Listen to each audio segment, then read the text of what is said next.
Hello everyone, welcome back on this slightly milder winter's day here in the UK. It is quite late in the year, it's almost December, and I have not finished with all my gardening tasks of planting bulbs, but rather late than never.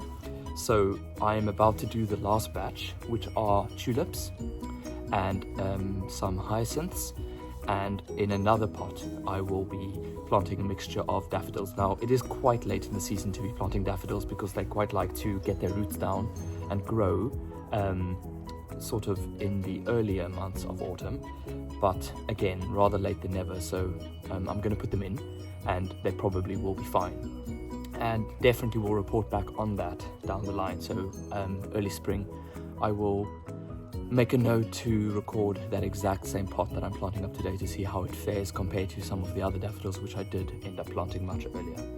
So today I am going to just show you this pot, which you cannot see in the screen right now, at the slight embarrassing fact that I don't have a tripod yet. You can tell this is a new channel, but small baby steps. And again, this really is just embracing the fact that we are all people that want to just, get a bit of joy out of gardening. So yeah, let's start. I'll show you. So it's a terracotta pot, and I've sort of a third of the way filled it up with some compost. Now I'm going to plant the tulips at the very bottom of them, and very important is to just make a note of the variety, because if you did want to move them next year, it's always great knowing what the variety is. So this is called Tulip Merlot, so it should be a lovely colour, sort of deep crimson colour. And now the fun starts.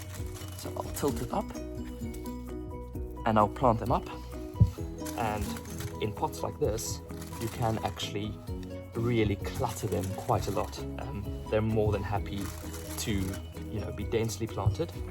Try not to let the bulbs touch each other, but other than that they're absolutely fine being layered quite densely. So there you go.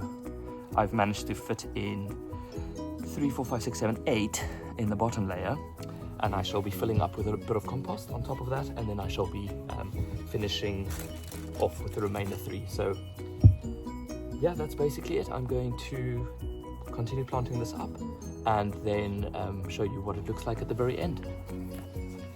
I had a sweet alyssum growing in the pot that I'm using for the tulips, and this is an annual that I grew in the summer, and it's still looking really good even though we've had a couple of frosts. So I'm starting to wonder if maybe it is quite hardy.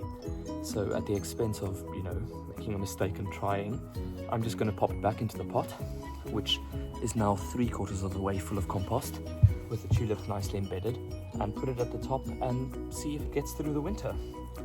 So it's quite nice to do,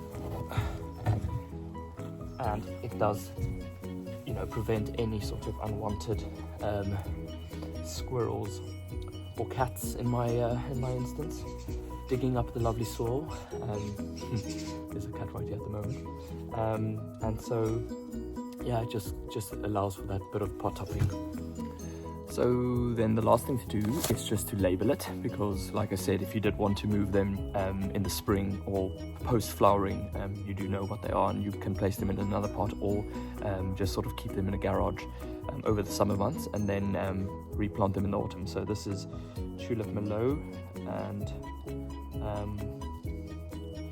a mixture of daffodils. So yeah, label into the pot,